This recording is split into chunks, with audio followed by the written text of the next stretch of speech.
Hey, smiling morn, that tips the hills with gold, that tips the hills with gold, whose rosy fingers up the gates of day, up the gates of day. Hail, hail, hail, hail, who the gay face of nature doth enfold, who the gay face of nature doth enfold, at whose bright presence darkness flies away, flies away, flies away, flies away, flies away. Darkness flies away, darkness flies away, at whose bright presence darkness flies away, flies away, flies away. Hail, hail, hail, hail, hail, hail, hail, hail.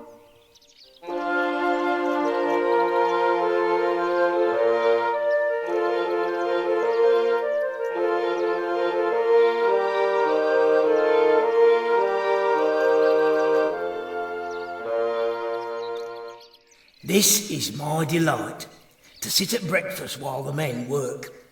Come on us, Tom, let's make a finish before my wife gets up. Why, Mr Bundle, I have often thought how it was you two agreed so badly. Oh, Thomas, I can't account for it. Mr Bundle, is it not a shame that I should be a slave to my family while you and your companions are drinking and idling your time away?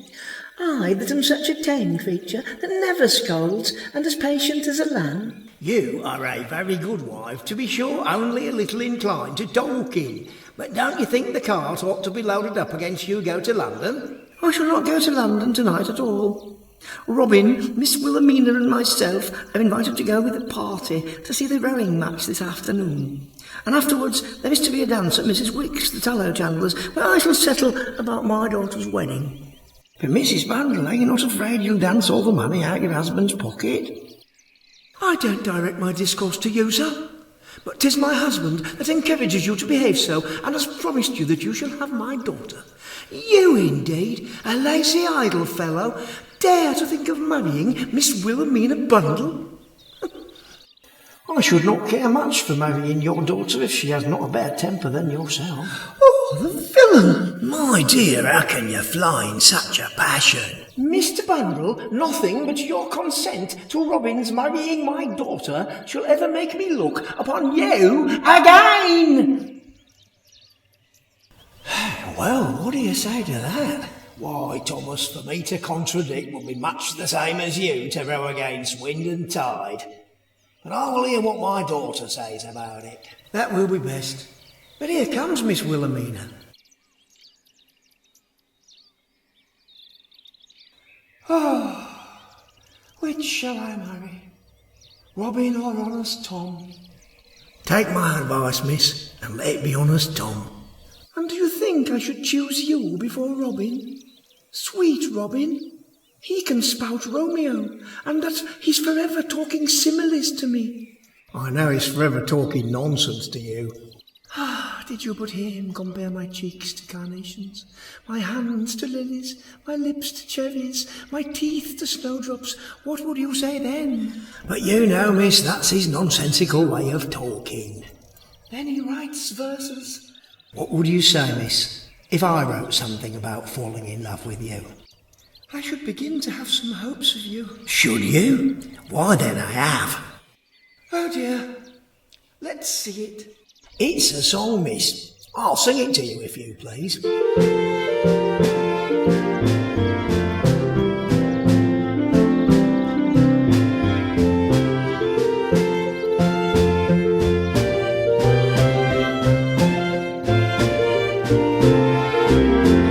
And did you not hear of a jolly young waterman who at Blackfriars Bridge used for to ply? And he feathered his oars with such skill and dexterity, winning each heart and delighting each eye.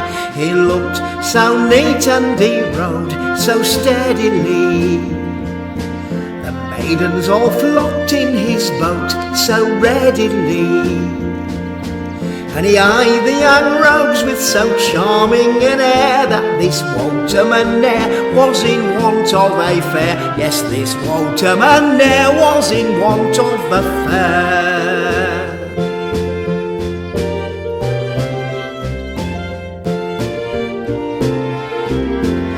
Sights of the fine folks he rode in his wherry, 'twas cleaned out so nice and painted withal. He was always first oars with the fine city ladies, if a party to Ranelagh went or Vauxhall, and oftentimes they would be giggling and leering. But 'twas all one to Tom, their jibing and jeering. For loving or liking he little did care, for this waterman ne'er was in want of a fare. Yes, this waterman ne'er was in want of a fare.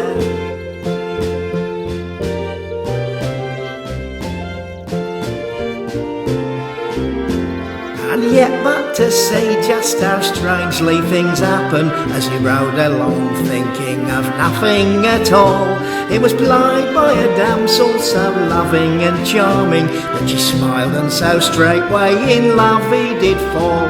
And would this young damsel but banish his sorrow,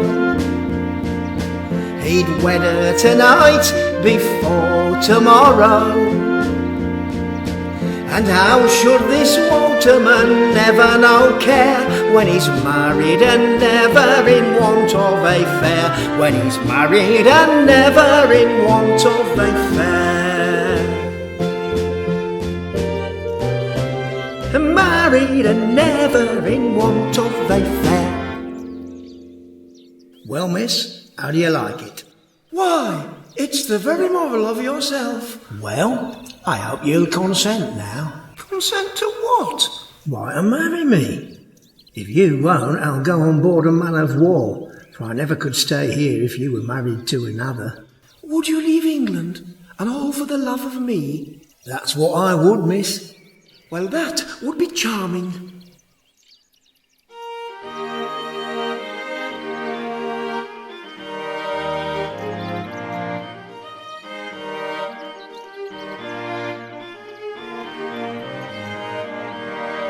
Then farewell, my trim built wherry, oars, coat and badge, farewell. Nevermore at Chelsea ferry shall your Thomas take a spell. Then farewell, my trim built wherry, oars, coat and badge, farewell.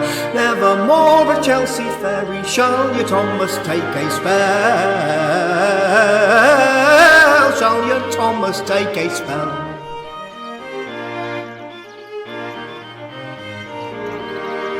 But to hope and peace a stranger, in the battle heat I'll go, where exposed to every danger, some friendly ball shall lay me low. But to hope and peace a stranger, in the battle heat I'll go, where exposed to every danger, some friendly ball shall lay me low.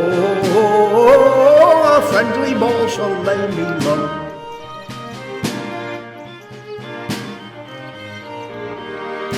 Then mayhap when homeward steering, with the news my messmates come, even you the story hearing, with a sigh may cry poor Tom. Then mayhap when homeward steering, with the news my messmates come, even you the story hearing, with a sigh may cry poor Tom. With a sigh may cry poor Tom. With a sigh may cry poor Tom. Well, 'tis a charming thing to plague these creatures. Die for me! If I had not given myself some airs to him, he never would have thought of such a thing. But here comes Robin. Miss Wilhelmina, may I have the happiness of you granting me the favour of your hand this evening at the dance? Why, Mr. Robin, what would you want to dance with me for? Ask the plants why they love a shower. Ask the sunflower why it loves the sun. 'Tis because they can't help it. No more can I help my love for you. Oh, Mr. Robin, how gallant you are. Oh, my Wilhelmina, thou art sweeter than the sweetest flower. Thy breath is as sweet as honeysuckles. You have said that so often, Mr. Robin. Well, you never have heard me say this before. You are to me, miss, what the summer is to a garden, and if you don't revive me with the sunshine of your favours, I shall be overrun with the weeds of disappointment and choked up with the branches of despair. Ah, Mr. Robin, you would soon forget me. Forget? 'Tis impossible. Sooner shall asparagus forget to grow, seed forget to rise, leaves to fall, than I forget my Wilhelmina. Do you really love me, then? Love you? To distraction. Oh, Papa, are you there? Have you seen Thomas? Yes, I have seen him, and I believe by this time he has entered himself on board a man of war. Why, the girl's distracted. You know Mother desired me to marry Robin. So you won't marry Thomas, then? I can't, indeed. I can't. Very well. I'll settle the matter. What is it, Mr. Bundle? Nothing, my dear. I hope you've not been plotting and undermining my daughter's infections. Why, my dear, I did intend to say something to you on the subject. Well, what is it? If you don't speak, Papa, I shall be obliged to marry Robin. I can't help it. Well, my dear, I hope your father has said nothing to discourage you in your affections to Robin. Indeed he has. And I can't think of being undutiful. Undutiful indeed. But then Thomas is such a sweet young man. He? The Vandal? Such an affectionate creature. Either comply and marry Robin, or else I'll disinherit you. Well, in all I have read, I never met with a girl of more spirit than myself. If I oblige one, I disoblige the other. I shall, therefore, consult my own heart.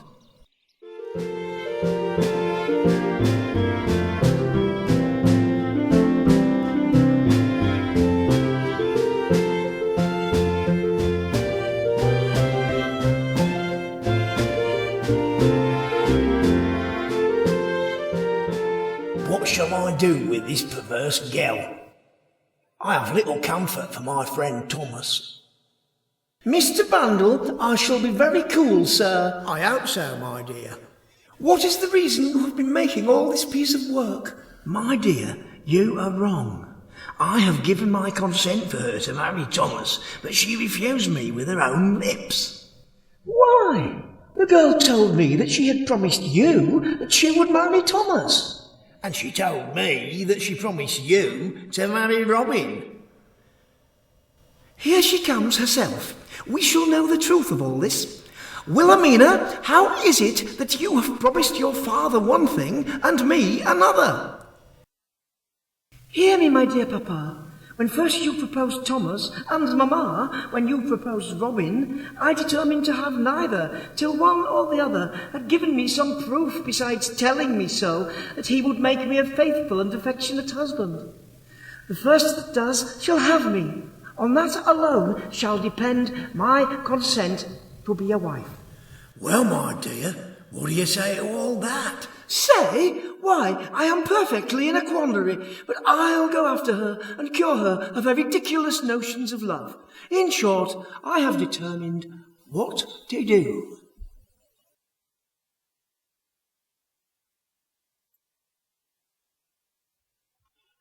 Well, Mr. Bundle, how fares it?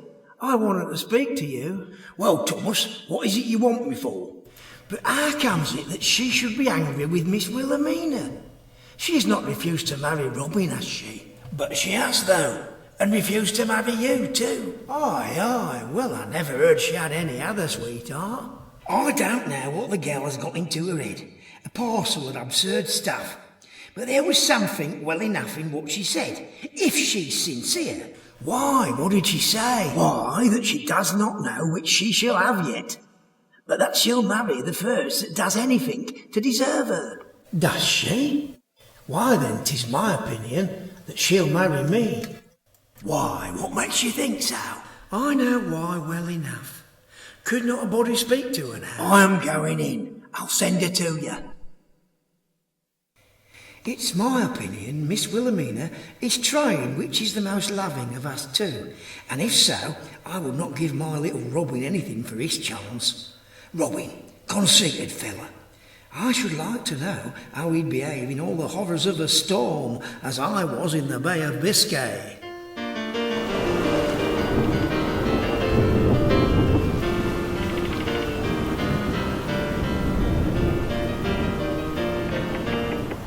Loud roared the dreadful thunder, the rain a deluge showers, the clouds were rent asunder by lightning's vivid powers. The night was drear and dark, our poor devoted bark, till next day there she lay in the Bay of Biscay.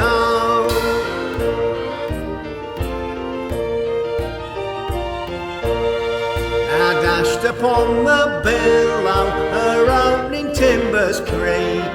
Each fear's a watery pillow, non-stop the dreadful leak. To cling to slippery shrouds, each breathless seaman crowds, as she lay till next day in the Bay of Biscay.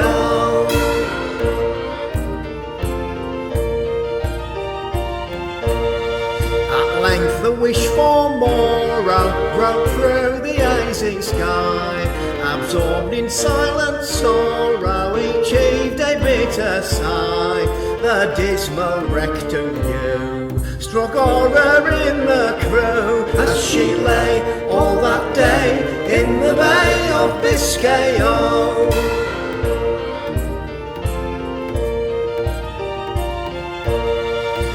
Yielding timbers sever, a pitchy seams are rent.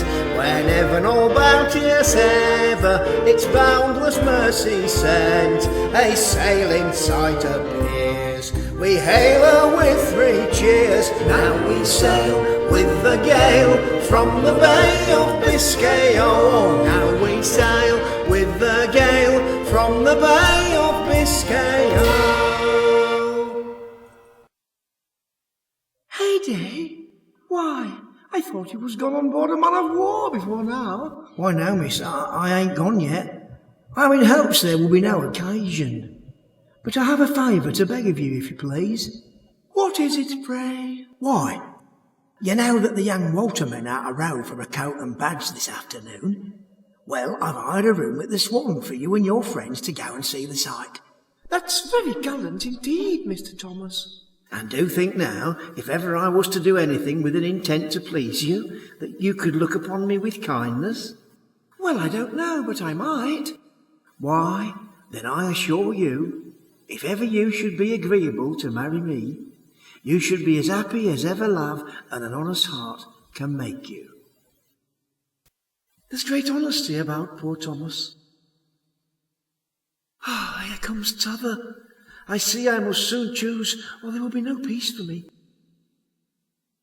Well, Mr. Robin, what news have you? News, my angel. News that will make your heart dance with joy and clear away the clouds and mists that hang upon thy beautiful face. Indeed, I should be glad to hear it. You can't think how you shall be overjoyed. Shall I? Why don't you tell me then? Well then, miss, I'll no longer keep you in suspense. Your mother is determined that you shall be married tomorrow morning. What? Whether I will or no? How can you help it? Don't I love you better than the ivy loves oak, or better than birds love cherries? Hold, Mr. Robin. It is necessary in this case that I should love you a little. Oh, hear this, you blooming jonquils, and lose your sweetness. Turn white, you roses, and you lilies red. Each flower loses its fragrance and its hue and nature changed. For Wilhelmina's false, and aunt no longer true. Indeed, Mr. Robin, that pretty speech has half persuaded me to consent. Has it? Well then, I'll step to your mamma and tell her what has passed. And then I'll go tomorrow and buy the ring and the licence.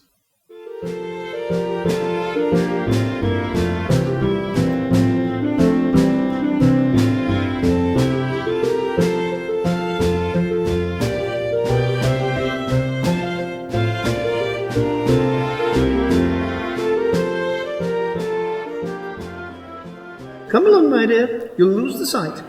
They tell me the rowers have set out some time. Oh, they're very near, Mamma. Oh, see what a number of boats have come in sight. I can see them very plain. How many is there? I can count 3 or 4.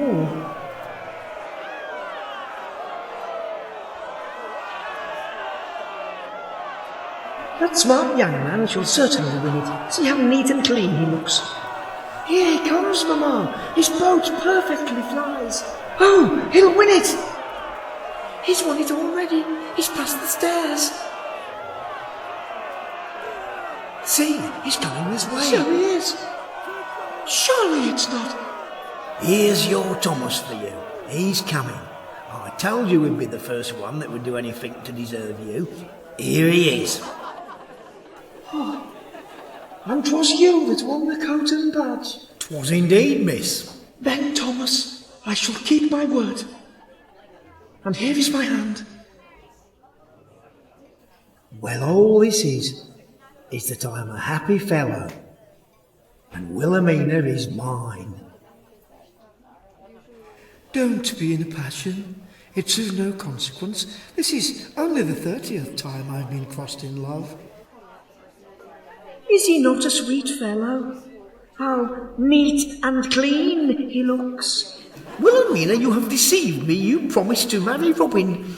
In so serious a matter, I thought it better to consider my own inclinations and choose for myself. Well, this is the happiest day I ever saw in my life. Therefore, let it be the merriest. I met my girl at Woolwich Pier, beneath the dock crane standing, and all the love I felt for her, it passed all understanding.